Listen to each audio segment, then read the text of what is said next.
पार्वती नंदन पिता महादेव के शीश पर चंद्रमा को पुनः स्थित कर देते हैं। ब्रह्मदेव की जम्हाई से उत्पन्न सिंदूरा अपने पिता ब्रह्मदेव से वरदान प्राप्त कर कार्तिकेय से युद्ध करने कैलाश आता है, जहाँ माता पार्वती पर पड़ी उसकी कुदृष्टि के कारण ब्रह्मदेव द्वारा सिंदूरा को श्राप मिलता है। अब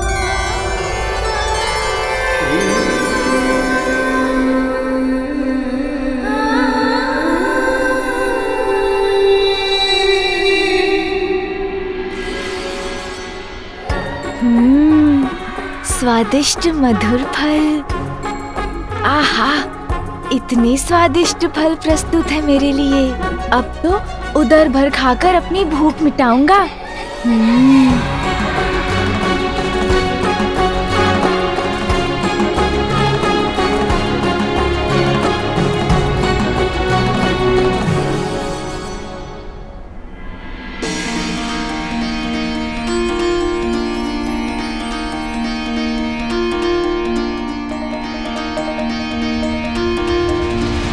मुझे फल उठाने से क्यों रोक दिया? कितनी भूख लगी है मुझे। पुत्र, अपने हाथ और मुख को देखो। संपूर्ण दिवस भर क्रीड़ा करते रहे, इसलिए जब तक तुम स्वयं को स्वच्छ नहीं कर लोगे, कुछ भोजन नहीं मिलेगा तुम्हें। भोजन के पूर्व अपने देह को स्वच्छ करना अति आवश्यक है, क्योंकि स्वच्छता ही तुम्हें निरोग बनाएगी।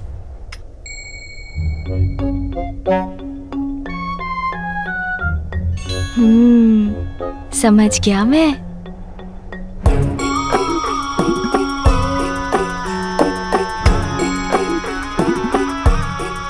लीजिए माँ, मैं हो गया स्वच्छ। अब खा लूं? बहुत भूख लगी है मुझे। बालक है पार्वती, संस्कार भी धीरे धीरे सीख ही जाएगा। हाँ माँ, धीरे धीरे आप जो भी सिखाएंगी वो सब सीख जाऊंगा मैं। किंतु अभी तो फल उठा लूं? नहीं पुत्र, हाथ और मुख को वस्त्र से पोंछ लेना पर्याप्त नहीं है। सर्वप्रथम स्नान करने के बाद ही तुम्हें भोजन प्राप्त होगा। चलो, मैं तुम्हें स्नान कराती हूँ। क्यों माँ, स्नान की क्या आवश्यकता है? मुझे कितनी भूख लगी है, भोजन करा दीजिए ना माँ। पुत्र, जिस प्रकार स्वादिष्ट फल खाकर तुम अपनी भूख मिटाते हो, अपने शरीर को शक्ति प्रदान करते हो, उसी प्रकार तुम्हें अपने शरीर और मस्तिष्क को भी स्वच्छ रखने की आवश्यकता है। स्नान से तन तो स्वच्छ होगा ही, मन भी स्वच्छ होकर तुम्हें दिवस भर के श्रम के लिए तैयार करेगा। तन और मन दोनों स्वच्छ हो तो व्यक्ति स्वस्थ रहता है और उसके विचार और कर्म भी अच्छे होते हैं। नंदी, मेरे पुत्र के स्नान के लिए स्नान कुंड की व्यवस्था करो। जो आज्ञा माता।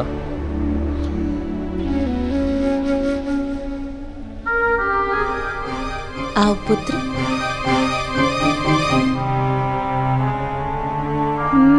कान्जी, सोनजी, अब तो स्नान करना पड़ेगा।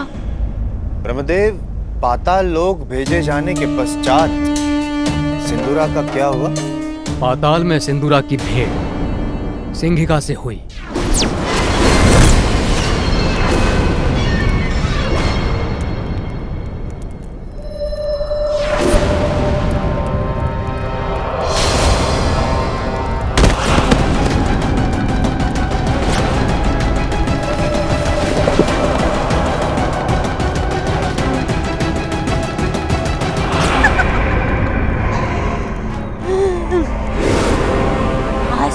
भोजन गिरकर स्वयं मेरे समीप पहुंच गया।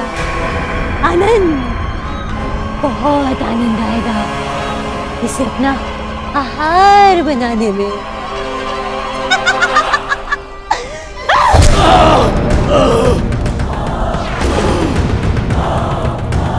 छोड़ दो मुझे।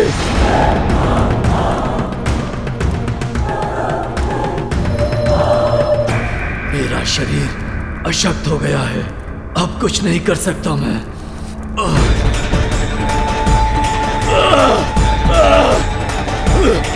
छोड़ो मुझे, मेरा शरीर बहुत अशक्त है, मैं कुछ नहीं कर सकता। छोड़ो। पुत्र, मैं तुम्हें सभी चुनौतियों और शत्रुओं को पराजित करने का सामर्थ्य रखने वाले महापराक्रमी योद्धा होने का वरदान देता हूँ। तुम इतने बलशाली होगे कि कोई भी शत्रु तुम्हें कभी कोई क्षति नहीं पहुंचा पाएगा।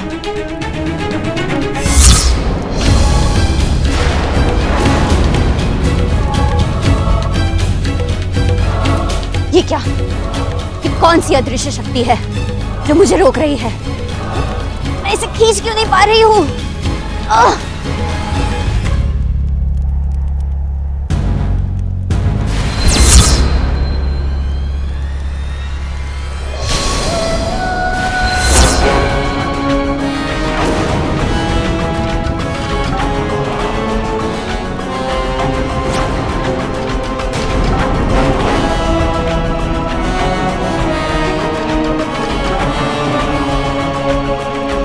दूर हटो मुझसे। मुझे अपना आहार बनाना चाहती थी ना तुम? अब मैं उसका दंड तुम्हें दूंगा। वध करूंगा मैं तुम्हारा। नहीं नहीं, मुझ जैसी वृद्धा पर अपनी शक्ति का प्रयोग करके क्या लाभ है? क्या अर्थ है तुम्हारा वृद्धा मायाविनी? शीघ्र इसका ध्यान मुझ पर से कहीं और परिवर्तित करना होगा। यदि तुम वास्तव में आसुरीय शक्ति के स्वामी हो तो जाओ और पाताल लोक के शासक गजमुखासुर से युद्ध करो, उसे पराजित करो और बन जाओ असुर सम्राट।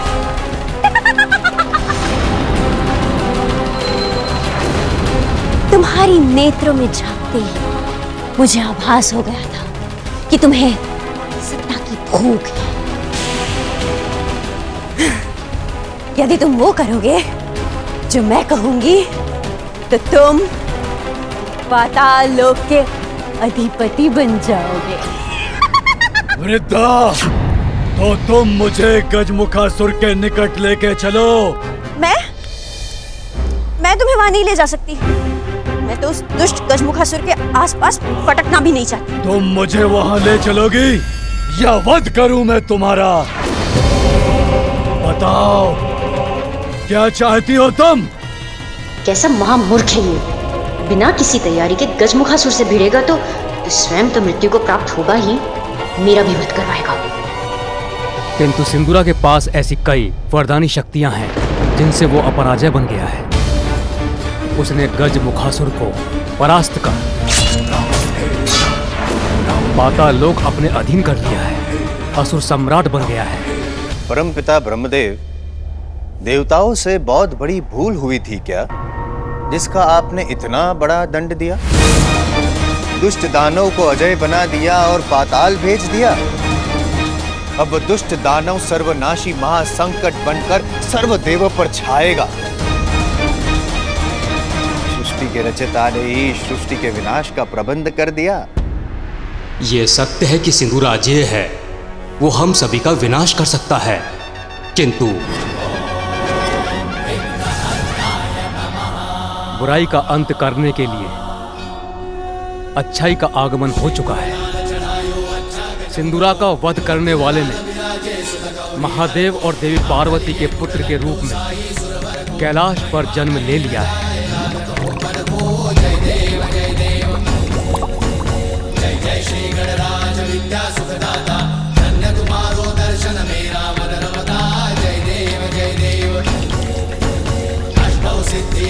संकट को भैरी विघ्न विनाशन मंगल मूर्त अधिकारी।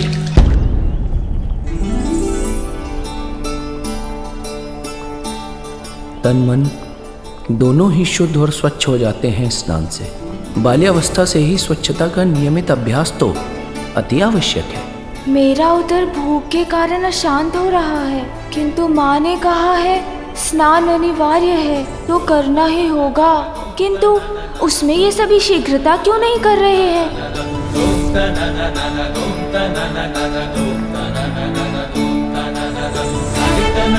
इस औषधि युक्त के लेप से स्नान करने पर पार्वती नंदन की त्वचा तो और कांतिमय हो जाएगी। पुत्र, मैं माँ हूँ तुम्हारी। तुम्हें स्वच्छता और स्वास्थ्य के प्रति जागरूक करने, तुम्हें अच्छे संस्कार देने का दायित्व निभाना तो मेरा कर्तव्य है। आओ पुत्र, सभी प्रबंध हो गए हैं, आओ स्नान कर लो। क्या इस जल भरे कुंड में प्रवेश करना होगा मुझे। माँ ये क्या करवा रही है मुझसे? माँ, मैं इसमें कैसे जा सकता हूँ? मुझे तो ज्ञात भी नहीं इस जल कुंड के भीतर क्या है, इसका तल कहाँ है? मुझे तो इसका तल भी दिखाई नहीं दे रहा। इसके जल से क्रीड़ा अवश्य की है मैंने माँ, किंतु इसमें प्रवेश कैसे करूँ मैं?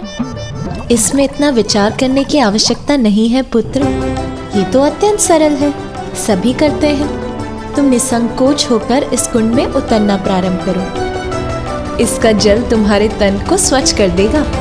किंतु माँ, तुम्हारी माँ तुम्हारे साथ है पुत्र, फिर तुम्हें किस बात की शंका हो रही है? सहजता से एक एक डग रखकर इस कुंड में प्रवेश करना प्रारंभ करो पुत्र। मैं तुम्हारा हाथ थामकर तुम्हें सुरक्षित रखूंगी और तुम कुंड में प्रवेश कर जाओगे।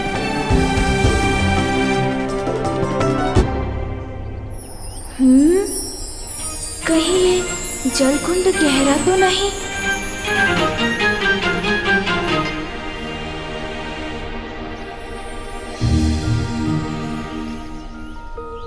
नहीं नहीं माँ, मुझे प्रतीत हो रहा है उसके भीतर पाँव रखूंगा तो उसी में समा जाऊंगा मैं, और यदि समा गया इस जल में तो खो जाऊंगा मैं। अरे अब तो डल से, वो भी डल से। अब खोएंगे नहीं, ये तो मात्र छोटा सा कुंड है, इसमें कोई नहीं खो सकता। आइए प्रवेश कीजिए। पुत्र, व्यक्ति की निडरता भय पर और साहस उसके शंका पर भारी पड़ता है, इसीलिए भय किसी भी कारण हो, उस पर विजय पाने का एकमात्र उपाय है अडिग होकर उसका सामना करना। भूल जाओ भय को, सामना करो उसका, बंद करो अपने नेत्र और निशंक होकर लगा दो छलांग इस कुंड में।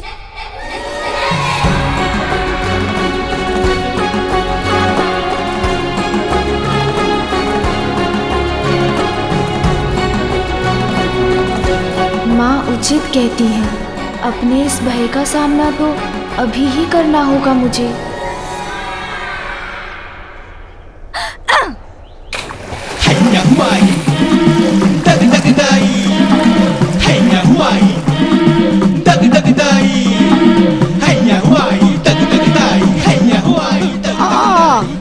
इनको तो इतना तलाना भी युद्ध करने के तमान है। क्या माँ, भय को भगा दिया मैंने, मिटा दिए सारे संशय, कुंड में प्रवेश कर गया हूँ मैं और कुछ भी नहीं हुआ मुझे। विजय प्राप्त कर ली है मैंने अपने भय पर। विजय तो तुमने प्राप्त की पुत्र, और भीगी विजया और जया है।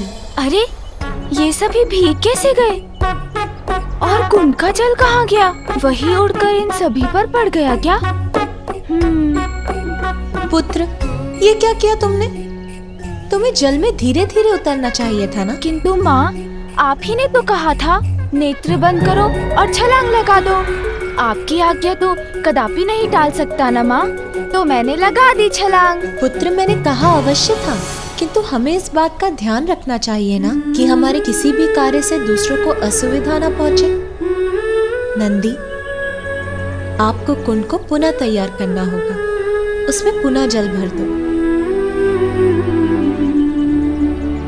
अरे, तुम दोनों तो ऊपर से नीचे तक भीग गई हो। शीघ्र जाकर सूखे वस्त्र धारण कर लो, अन्यथा स्वास्थ्य को हानि होगी।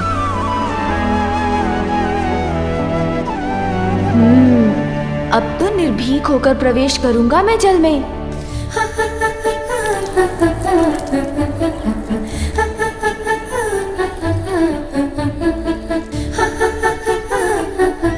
पुत्र, अपने भय पर विजय प्राप्त करने के साथ अपने संकट के प्रति सहज रहना भी आवश्यक है। अपने समीप की परिस्थितियों के प्रति सजग रहकर संकट टाले जा सकते हैं। इसीलिए कुंड में उतरने के पूर्व देख लो कि जल का तापमान अधिक तो नहीं है।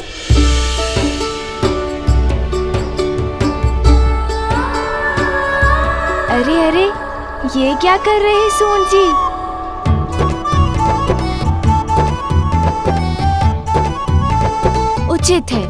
उचित है सून जी, आप ही जांच लीजिए। अरे अरे सून जी, अब जल क्यों खींच रहे हैं?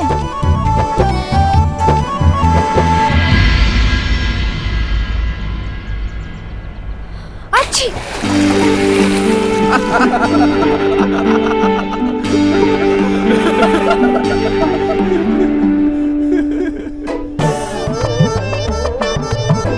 हमें किस अपराध का दंड मिल रहा है आज? अभी सूखे वस्त्र धारण किए थे हमने और इसने पुनः ही भिगा दिया हमें। सोन जी, ये क्या कर दिया आपने? जया और विजया मौसी पर पुनः जल की बौछार कर दी। मुझे क्षमा कर दीजिए विजया मौसी। जया मौसी, आप भी मुझे क्षमा कर दीजिए। एक बार पुनः प्रयास करके देखता हूँ, किंतु इस बार धीरे धीरे प्रवेश करता हूँ।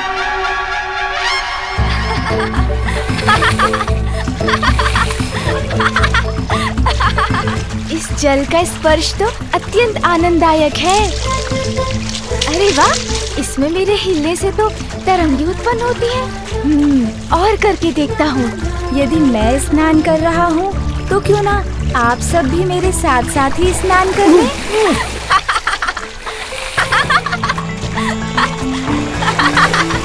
आज हमारे भाग्य में भीगना ही लिखा है क्या? आहा, ये तो बुलबुले उत्पन्न हो रहे हैं जल में। अद्भुत है ये क्रीड़ा। अरे, तोतला जी तो निकट आ रहे हैं। अब तोतला जी की बारी।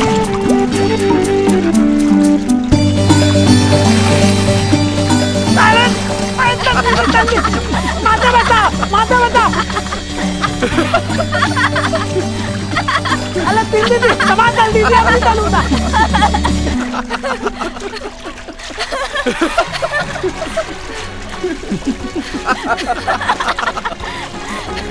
पार्वती नंदन स्नान कर रहे हैं या हमें स्नान करवा रहे हैं? पुत्र, स्नान की क्रीड़ा तो मुझे अत्यंत आनंद दे रही है माँ। देखिए माँ, मैं स्नान कर रहा हूँ। पुत्र, जल के साथ क्रीड़ा स्नान नहीं होता। इधर आ।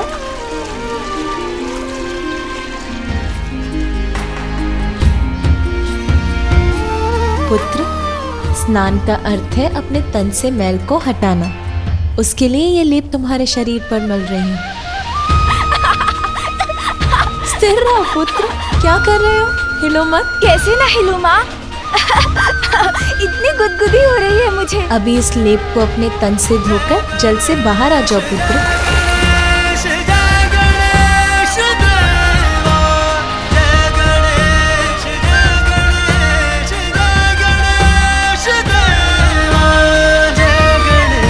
माता, हम इनके स्नान के पश्चात इन्हें वस्त्र क्या पहनाएंगे?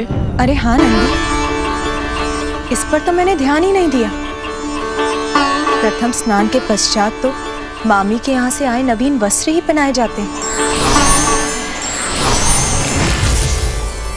आपकी समस्या का समाधान मैं कर देती हूँ देवी पार्वती।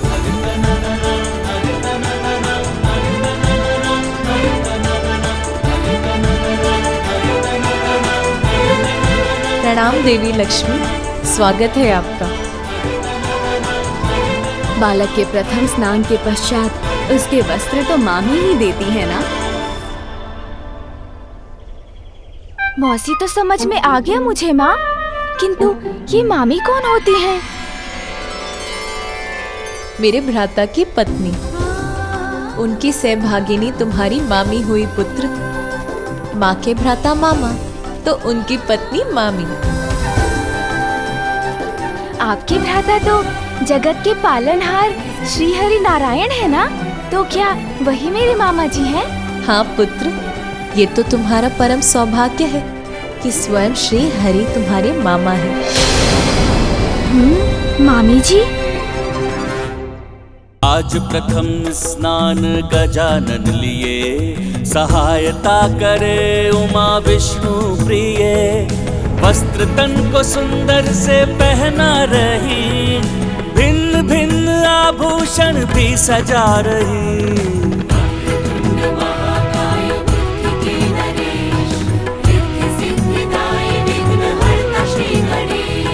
जय देव जय स्वामी।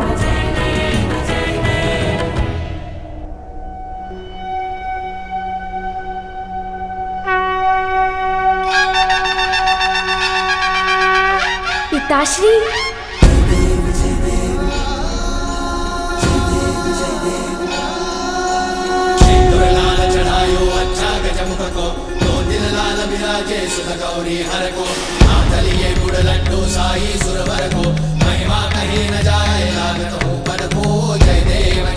सुंदर, अति सुंदर, अति मनोहर मंगल मूर्ति है हमारा पुत्र।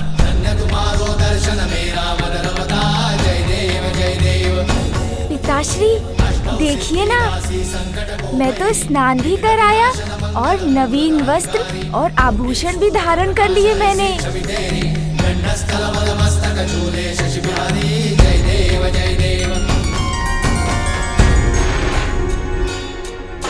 माता पिता की आज्ञा का पालन करना तो जीवन का सर्वश्रेष्ठ संस्कार है और तुम इतने संस्कारी हो, ये देखकर मैं बहुत प्रसन्न हुई। आप तीनों को एक साथ देखकर मेरा मन आनंद से भर गया है। किंतु अब मुझे वैकुंठ जाना होगा। श्री हरि नारायण मेरी प्रतीक्षा कर रहे होंगे।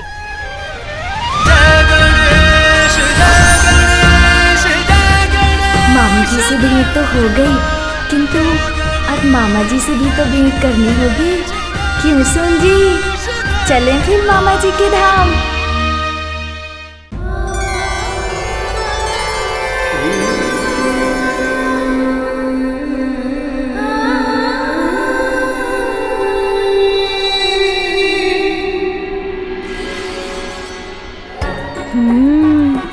स्वादिष्ट मधुर फल। आहा, इतने स्वादिष्ट फल प्रस्तुत है मेरे लिए।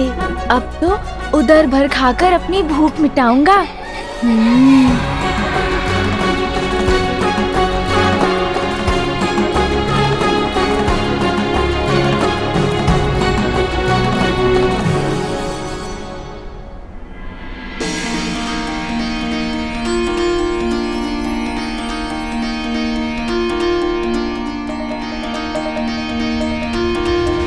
माँ ने मुझे फल उठाने से क्यों रोक दिया? कितनी भूख लगी है मुझे। पुत्र, अपने हाथ और मुख को देखो। संपूर्ण दिवस भर क्रीड़ा करते रहे, इसलिए जब तक तुम स्वयं को स्वच्छ नहीं कर लोगे, कुछ भोजन नहीं मिलेगा तुम्हें। भोजन के पूर्व अपने देह को स्वच्छ करना अति आवश्यक है, क्योंकि स्वच्छता ही तुम्हें निरोग बनाएगी।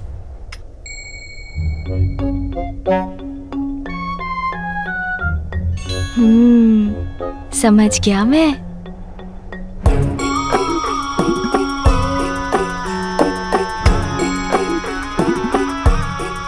लीजिए माँ, मैं हो गया स्वच्छ। अब खा लूं? बहुत भूख लगी है मुझे। बालक है पार्वती, संस्कार भी धीरे धीरे सीख ही जाएगा। हाँ माँ, धीरे धीरे आप जो भी सिखाएंगी वो सब सीख जाऊंगा मैं। किंतु अभी तो फल उठा लूं? नहीं पुत्र, हाथ और मुख को वस्त्र से पोंछ लेना पर्याप्त नहीं है। सर्वप्रथम स्नान करने के बाद ही तुम्हें भोजन प्राप्त होगा। चलो, मैं तुम्हें स्नान कराती हूँ। क्यों माँ, स्नान की क्या आवश्यकता है? मुझे कितनी भूख लगी है। भोजन करा दीजिए ना माँ। पुत्र,